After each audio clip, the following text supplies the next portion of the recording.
নাজিল হয়েছে রাসূলের উপরে। সুবহানাল্লাহ।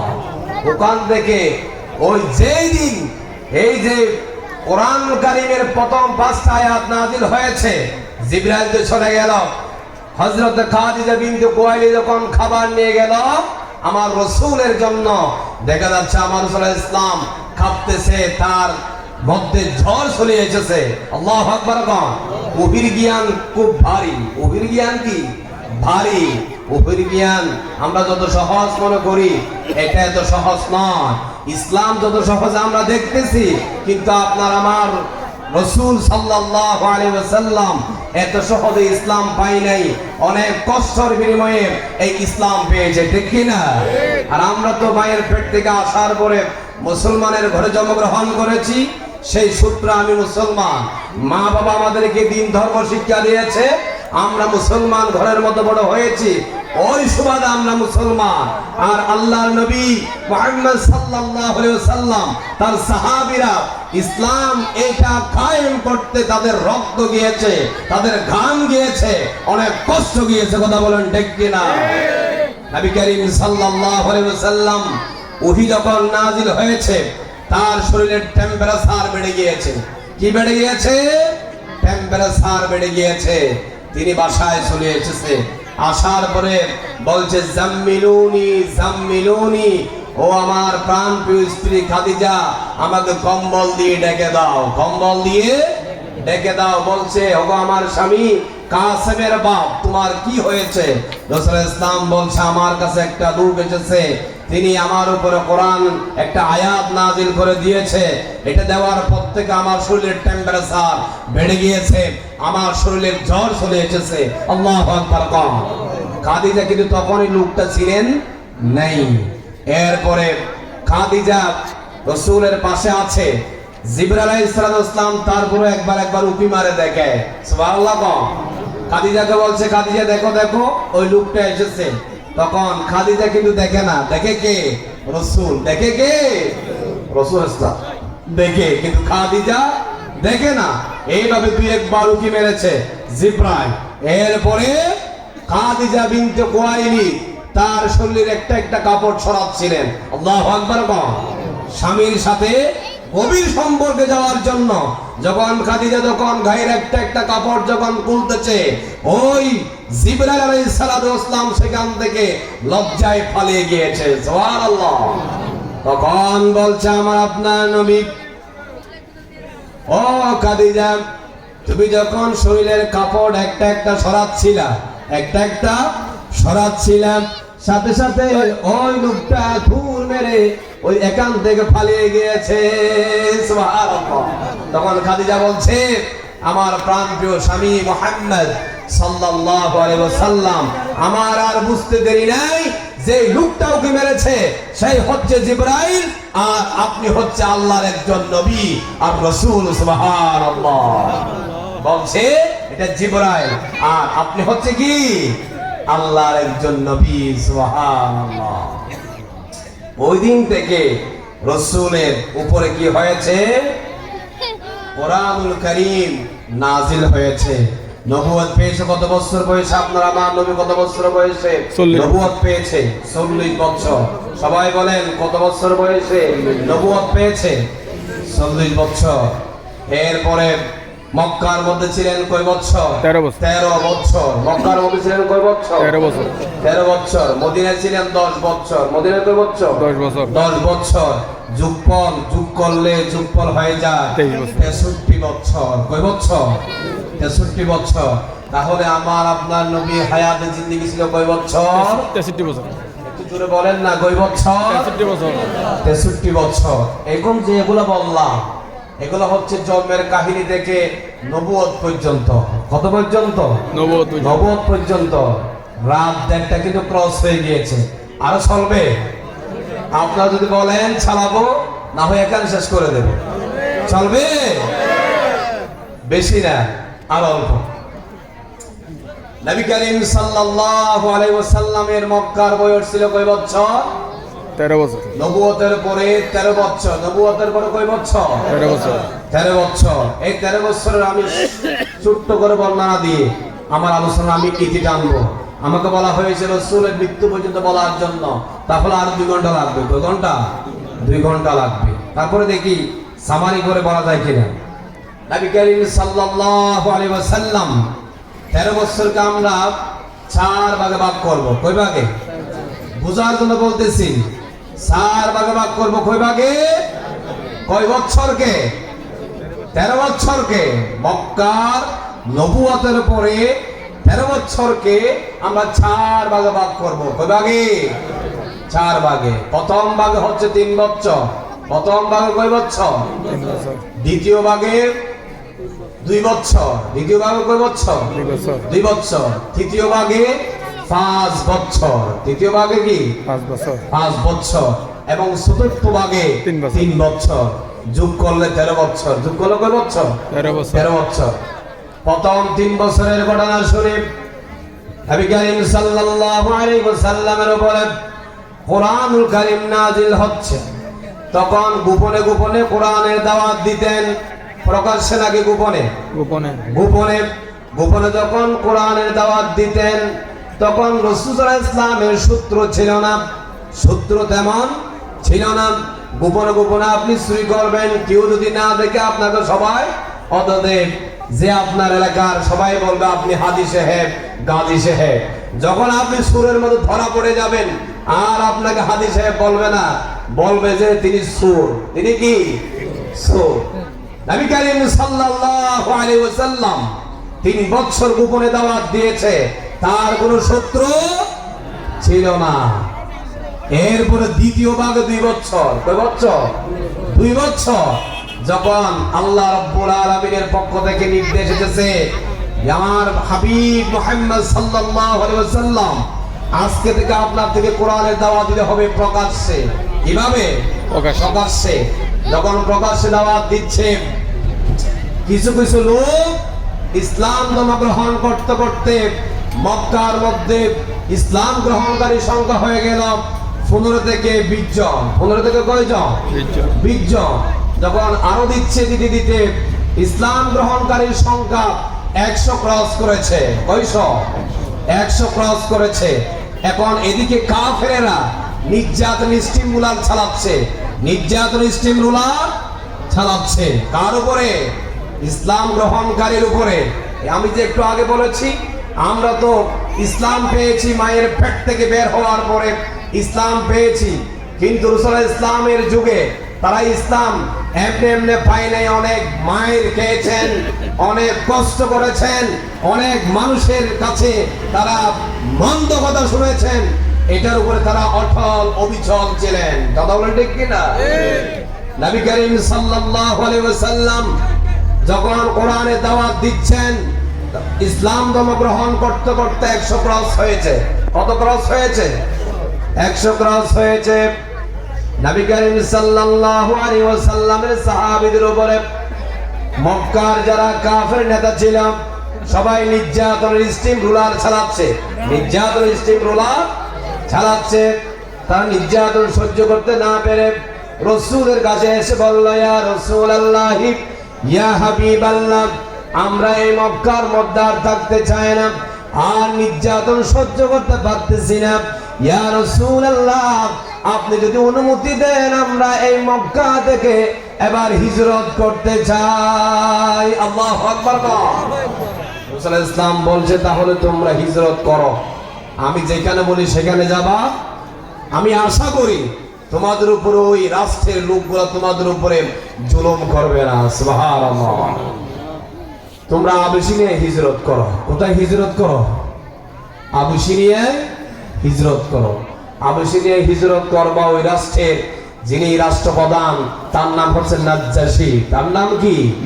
নাজ্জাশী। আমার বিশ্বাস নাজ্জাশী তোমাদের উপরে অবিচার করবে না। তারা রাসূলের কথা মতো ওই আবিসিনিয়ার মধ্যে হিজরত করেছে। আর তখনকার সময় মক্কার মধ্যে লোক সংখ্যা ছিল কম। লোক সংখ্যা কি ছিল? কম ছিল। এখানে যে 1, 2, 100, 500 লোক আছে, এটা কত আর কত? সাপোজ এখান থেকে যদি এই সমাজ থেকে যদি 300 বা 200 লোক অন্য রাষ্ট্রের মতো যদি ভ্রমণ করে চলে যা, তাহলে এই জায়গাটা লোক শূন্য হবে কিনা? লোকশূন্য হবে কিনা? হবে। যারা কাফেরেরা, একই সমাজ মুসলমান কাফেরেরা চলাফেরা করত, যখন কিছু লোক হিজরত করে ফেলেছে, ওই লোকের কাছে একটা কথা বলা বলি হচ্ছে, অমুক লোক কোথায়, অমুক লোক কোথায়। কালকে তো দোকানের মধ্যে বসে সবাই একসাথে চা খেয়েছি, সবাই আড্ডা দিয়েছি, অমুককে দেখা যাচ্ছে না, আমার তার জন্য ফরান ফুটতেছে। এইরকম হয় কিনা? এইরকম হয় কিনা? যখন 101 জন লোক হিজরত করেছে, এখন এদের মধ্যে একটা কথা বলা বলি হচ্ছে, এতগুলা লোক কোথায় চলে গিয়েছে, আমাদের তো তাদের জন্য ফরান ফুটতেছে। কি ফুটতেছে? ফরান ফুটতেছে। তারা বড় বড় লিডারদেরকে খবর জানানো হলো, তারা হিজরত করে এখান থেকে আবিসিনিয়ায় চলে গিয়েছে। কোথায়?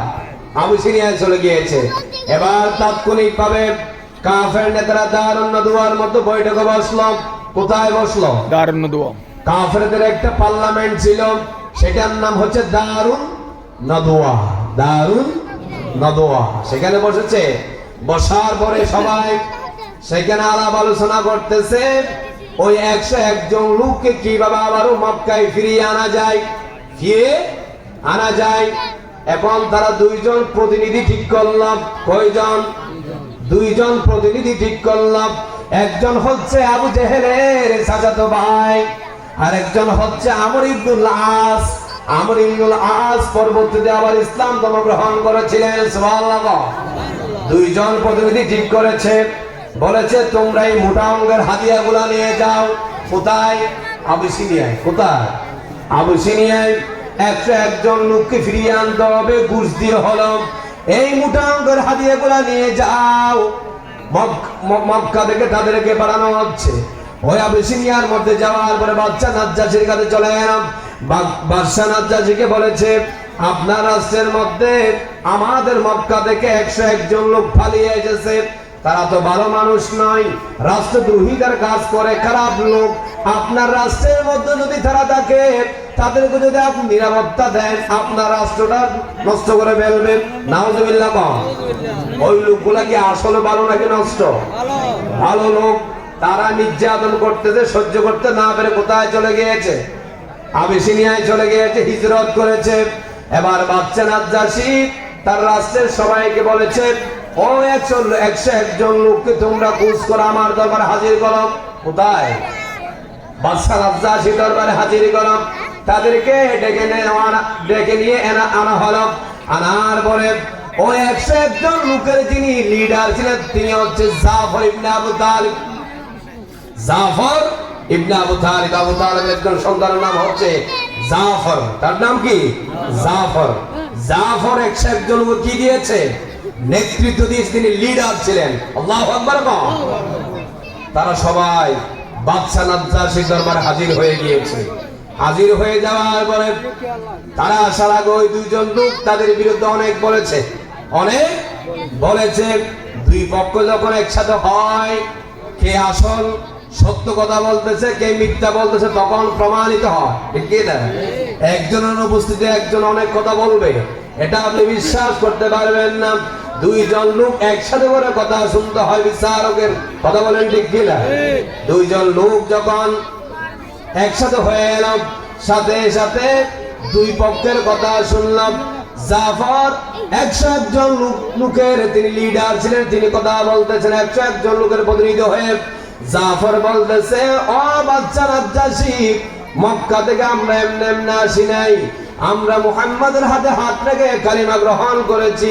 কালিমা গ্রহণ করার কারণে এই কাফেরের বাচ্চারা আমাদেরকে দিনরাত আমাদেরকে নির্যাতনের স্টিম রুলার চালাতো।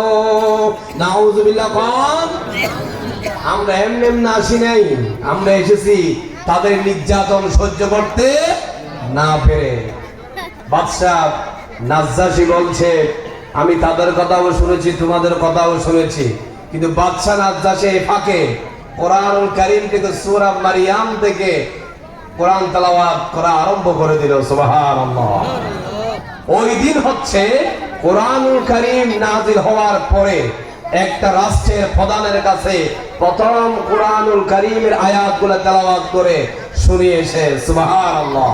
আর আরবের যারা অধিবাসী তারা আরবি ভাষার মধ্যে পারদর্শী। আরবি ভাষার মধ্যে কি পারদর্শী? আমরা যেমন বাংলা বললে যে কোনো কথা আমরা বুঝে ফেলি, ঠিক কি না? আরবের লোকেরা আরবি ভাষায় যখন তারা দক্ষ, কোরআনুল কারীম যখন তেলাওয়াত করতেছে, তারা অটোমেটিক্যালি সেগুলোর অর্থ বুঝতেছে আর তাদের চোখ দিয়ে পানি যায়। সুবহানাল্লাহ। সূরা মারিয়াম থেকে যখন তেলাওয়াত করতেছে, সাথে সাথে বাচ্চা নাজ্জাশী দুই চোখ দিয়ে পানি পড়তেছে, অর্থ বুঝতেছেন। বাচ্চা নাজ্জাশী বলছে, ও জাফর তুমি থামো আর তেলাওয়াত করিও না, আমি শুনেছি। আর দুইজন লোককে বলছে, কাফেরের প্রতিনিধি দুইজন লোককে বলছে, তোমাদের এই ঘুষগুলা তোমরা নাও। ঘুষগুলা কি করো? তোমরা নাও, তোমরা এগুলা নিয়ে চলে যাও। তোমাদের দুইজনের কথা মতো 101 জন লোককে আমি তাদের উপর বিচার করতে পারি না, তোমাদের হাতে তুলে দিতে পারি না। আজকে থেকে আমি সিংহাসন থেকে ঘোষণা দিলাম, আমার এই রাষ্ট্র থেকে ঘোষণা দিলাম, এই 101 জন লোক আমার রাষ্ট্রীয় মেহমান হিসাবে আমার রাষ্ট্রে থাকবে। সুবহানাল্লাহ। মক্কা থেকে দুইজন লোক যাওয়ার পরে ওই 101 জন লোকের সম্মান বেড়েছে নাকি কমেছে? বেড়েছে নাকি কমেছে? অবশ্যই বেড়ে গিয়েছে। দুইজন কাফের নেতা যদি ওখানে না যেত, বাদশা নাজ্জাশী ওই 101 জন লোকের খোঁজ খবরও নিতেন না। ওখানে যাওয়ার পরে 101 জন লোক রাষ্ট্রীয় মর্যাদা পেয়ে গিয়েছে। আল্লাহু আকবার। এরপরে ওই দুইজন লোক যারা ঘুষ নিয়ে গিয়েছে, তারা আবার চেহারাটা তেলতলা ভাব নিয়ে বাদশা নাজ্জাশীর কাছে গিয়েছিলেন। আসার সময় তাদের চেহারা কালো করে আবার মক্কায় ফিরে এসেছে। কোথায় ফিরে এসেছে? মক্কায় ফিরে এসেছে। আসার পর বলছে, মক্কার কাফেরদেরকে বলছে, বাদশা নাজ্জাশী আমাদের ঘুষগুলা গ্রহণ করলো না, আমাদের সাথে তাদেরকে ফিরিয়ে দিল না, আরো তাদেরকে রাষ্ট্রীয় মর্যাদা দিয়ে তাদেরকে রাষ্ট্রীয় মেহমান হিসেবে গ্রহণ করে নিয়েছে। আল্লাহু আকবার। সময় তো অনেক খেয়ে গিয়েছে, আমি দুইটা শেষ করব, একটা 50 হয়ে গেছে। সংক্ষেপে বলে দিচ্ছি, অনেক ঘটনা বলতে গেলে বলেছি, সারা রাত বললেও শেষ হবে না। এরপরে রাসূল ইসলাম, এরপরে প্রথম 3 বছর 2 বছর চলে গেল, এরপরে তৃতীয় দাওয়া 5 বছর। কয় বছর? 5 বছর।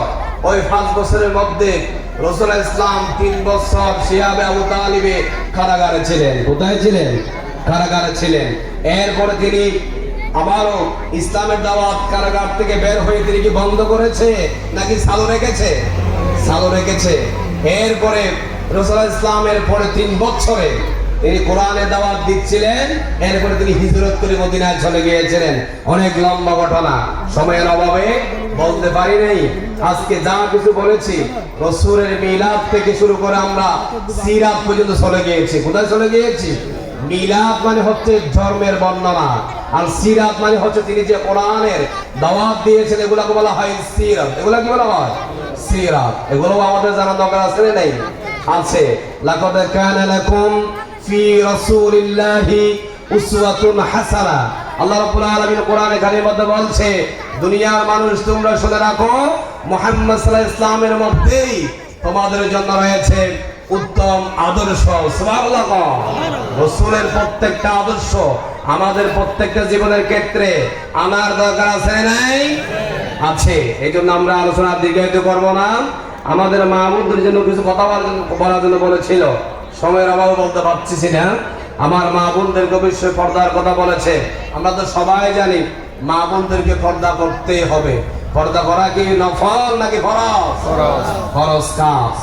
আপনি পর্দা করে নামাজ পড়তে হবে। আপনি পর্দাও করেন না, বাহিরে একেবারে খোলামেলা চলেন, 5 ওয়াক্ত নামাজও পড়েন, এই নামাজের কোনো দাম নেই। পর্দার সহিত নামাজ পড়তে হবে, জিকির আজগার করতে হবে, তাহলে আল্লাহ পাক আপনার উপর আল্লাহ পাক রাজি খুশি হয়ে যাবে। আল্লাহ পাক আমাদের মা বোনদেরকে কবুল করে বলেন আমিন। মিলাদ তাহাই হাবিবে কিবরিয়া কি উল্টো মুবিন সালামি মুস্তাফা কি